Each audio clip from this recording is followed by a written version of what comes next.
Have you ever gotten really, really into a show, right? And you're following it every season that it happens, whether it's in the fall or maybe it's like in the spring or something. And you get hit with that season finale like 5 seasons in. And you're like, that was great. Can't wait to see what happens when they come back in the fall, right? And then you show up months later and the main character looks completely different because they had to recast them for creative differences or contract disputes or something, right? And the whole time you're sitting there while all the other characters act like everything's fine and normal, and you just realize that, wow, I've been completely taken out of this show because now I'm not suspending disbelief anymore. I'm not really sucked in because that main character looks completely different now. That is the feeling that people got hit with yesterday for Spider-Man on the PlayStation 4, as it's being moved, of course, to the PlayStation 5 with the Spider-Man remaster that Insomniac is doing. And we're going to take a look at that here today. And the big change, as we now have technically a new Peter Parker, although everyone in the game is acting like it's the same Peter Parker. Guys, enjoy this video. Make sure the like button down below helps out a ton. And if you're brand new here to the Spawnwave Plus channel, go ahead and subscribe down below. Let's go over here to the PlayStation blog. They had a bunch of information about the Spider-Man remaster on the PlayStation 5, as well as a new look at Peter Parker. They say, let's talk about graphical updates. The team has done the painstaking work of updating the city's environment to take advantage of the new console. Beyond improved models and materials, one of the biggest things we have brought to the game is ray-traced reflections and ambient shadows. We now have true reflections on the windows of buildings, and it looks stunning with our new skies and weather. It really does. Like, visually, some of the screenshots they're putting out right now actually make me feel like Spider-Man for the PS4 is becoming a next generation game on the PS5. It looks really, really good. They also had a mode that they showed off where it was like 60 frames per second, looked very fluid, which was great to see. And then I'm sure the load times and all of this will be basically non-existent unless you want to watch Spider-Man like the subway or something for like the joke technically that it's set up to be. But if we go down a little further, they say it's not just the environments. Our characters have also gotten a huge upgrade, from higher fidelity skin, eye, and teeth shaders to individually rendered strands of hair. The new tech and detail brings our characters and their performances to new life. This does now bring us to the new Peter Parker. That's right. They had to recast the old Peter Parker now, I guess, from the PlayStation 4 game. They say this does bring us to one of the bigger changes. In order to bring the best performances to players with our next generation Marvel Spider-Man games, we have recast the face of Peter Parker. We loved working with John Bubniak on the original game. However, to get a better match to Peter Parker, Spider-Man actor Yuri Lowenthal's facial capture, we have cast Ben Jordan to be the face model for Peter Parker on the PS5 console. He looks incredible in game, and Yuri's moving performances take on a new life. So you can see some of the clip here. Yeah, the issue that I'm running into, and I think others are too, is that he looks like too young, I feel like, just looking at it. I mean, this is supposed to be like, what, right around college time for Peter, even graduating from college. But it just, if you compare it to the old model, which you can see a comparison shot here, yeah, the older Peter Parker, or the old Peter Parker, looks older, right? Even than you might expect for that time period for Peter Parker, but the new one looks too young, right? Now, we assume they're going to continue on, obviously, with Spider-Man 2, and then who knows how much further they'll go with it. So this Peter, I guess, will continue to age, right? Into, like, let's say they have like a time skip of like 6 years or something.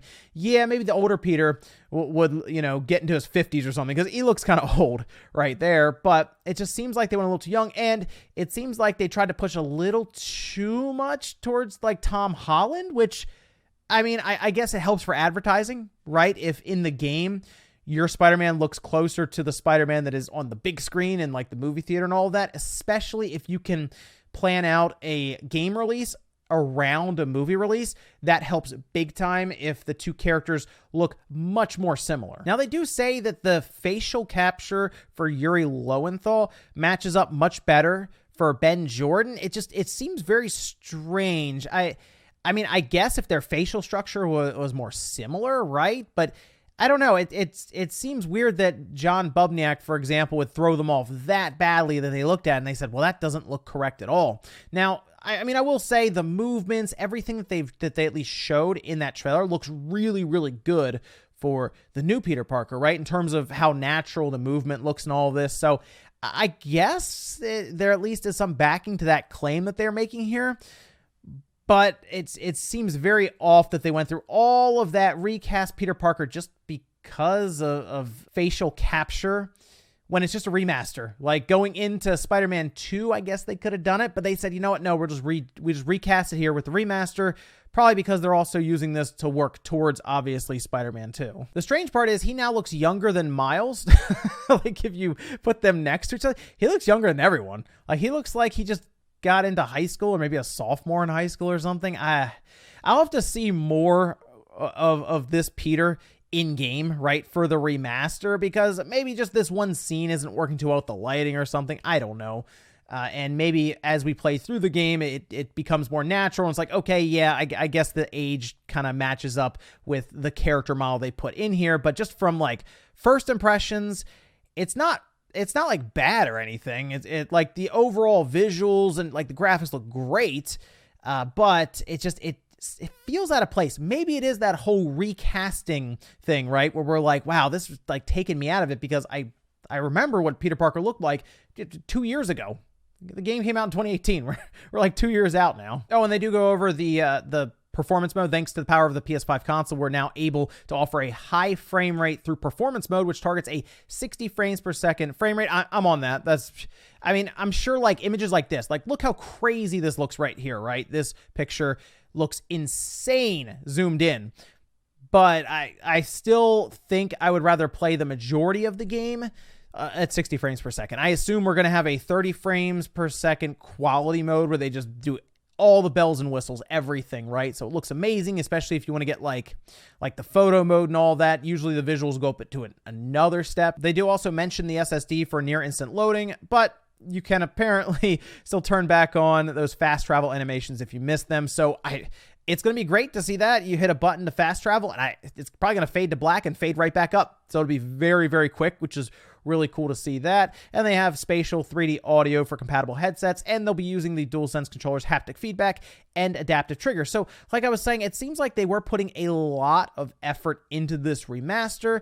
I just kind of wish that if they were going to go this route, they would have even sold it separately from Miles Morales. I mean, it's just, I guess, part of the package overall, but it feels like they're going all out here just so they can make sure that Miles Morales feels like it should be a $70 game overall with this tacked on. We also had a statement from Brian Intihar over at creative director at Insomniac Games, and you can see they say today's news about the new Peter Parker face model has surprised some of you, and we at Insomniac totally understand your reaction. Heck, if it even took me a while to get used to Peter's new look, but as we discussed the franchise's future and moving to the PS5, it quickly became apparent that delivering even more believable looking characters made finding a better facial match for actor Yuri Lowenthal, who we all love as Peter, a necessity.